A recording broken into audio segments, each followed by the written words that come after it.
만약 인생을 다시 살 수 있다면 여러분은 지금보다 더 열심히 살고 싶으신가요? 저는 아닙니다. 오히려 그 반대입니다. 다시 돌아간다면 저는 지금처럼 착하게 살지 않겠습니다. 이 말이 누군가에게는 불편하게 들릴지도 모릅니다.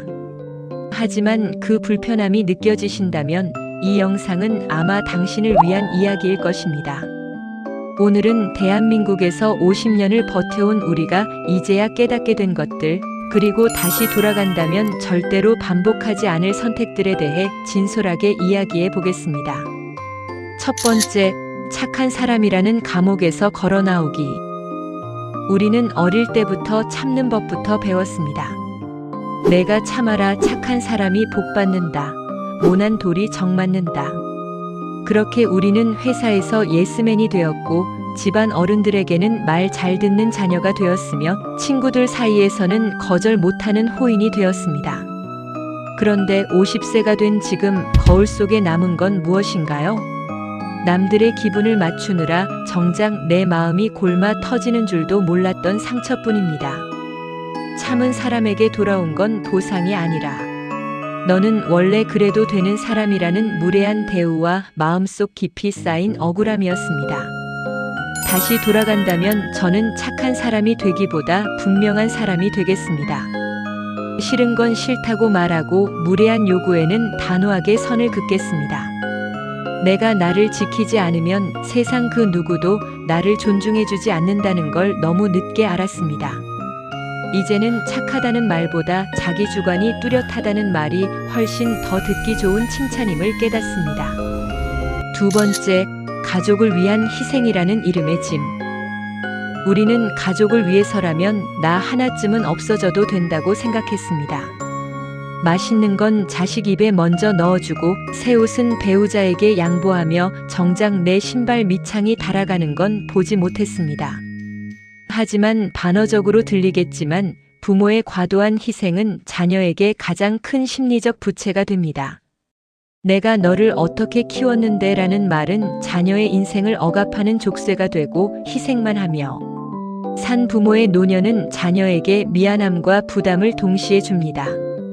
조선시대 노인들이 죽음보다 두려워했던 건 쓸모 없어지는 순간이었다고 합니다. 하지만 현대의 50대에게 더 두려운 건 나 자신이 없는 삶이어야 합니다. 가족이 진짜 바라는 건 부모의 희생으로 얻은 풍요가 아니라 자기 삶을 즐겁게 살아가는 부모의 뒷모습입니다. 다시 돌아간다면 저는 가족을 핑계로 나를 버리지 않겠습니다. 내가 행복해야 내 가족도 비로소 편안해질 수 있다는 이 단순한 진리를 예전의 저에게 꼭 말해주고 싶습니다. 세 번째, 완벽한 때를 기다리다 놓쳐버린 것들. 우리는 늘 나중에를 입에 달고 살았습니다. 아이들 대학 보내고 나면, 대출금 다 갚고 나면, 퇴직하고 나면. 하지만 슬프게도 그 나중은 영원히 오지 않거나 막상 왔을 때는 무릎이 아프고 기력이 없어 즐길 수가 없습니다. 50대 이후 새로운 도전을 시작한 사람들의 공통점이 뭔지 아십니까? 생각보다 늦지 않았다는 안도감입니다.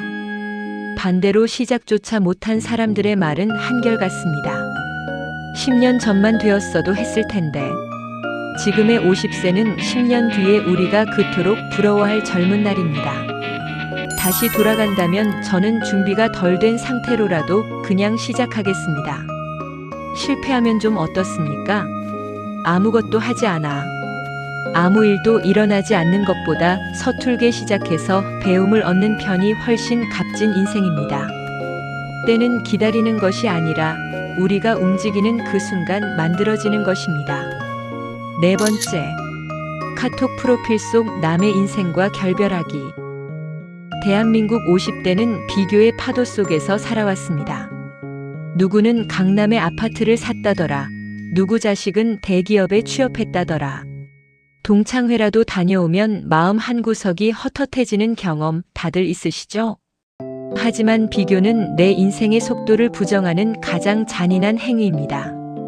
우리가 참고서 보듯 들여다봤던 그들의 화려한 프로필 뒤에는 각자의 지옥이 있고 말 못할 고민이 숨겨져 있습니다.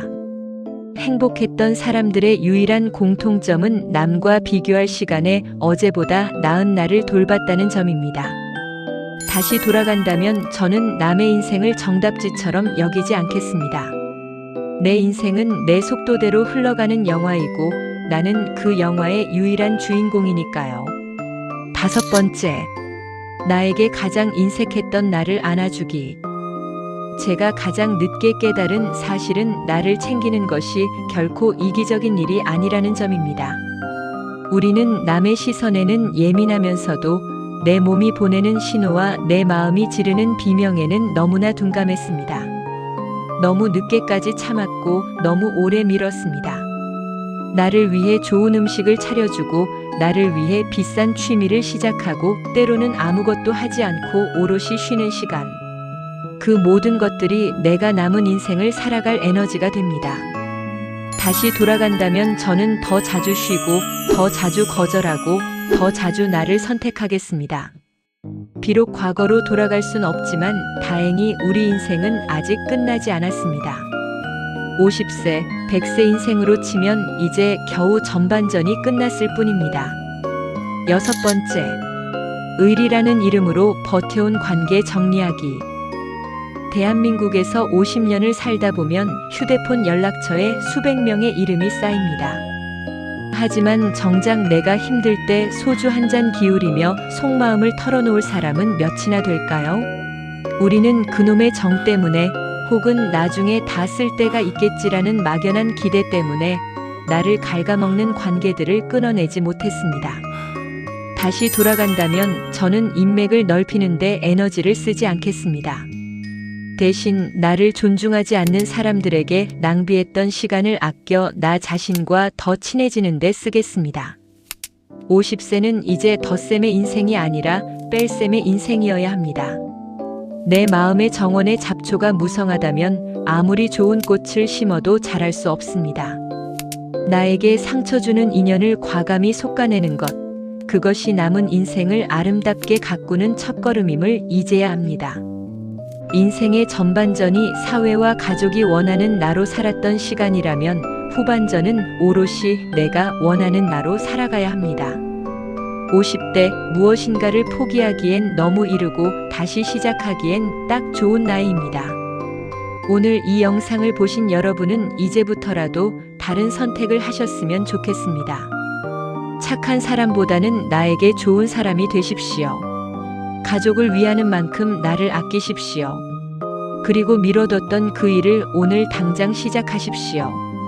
지금 이 순간부터는 우리 인생의 운전대를 온전히 우리가 잡아야 합니다. 당신의 후반전이 그 어느 때보다 빛나길 진심으로 응원합니다.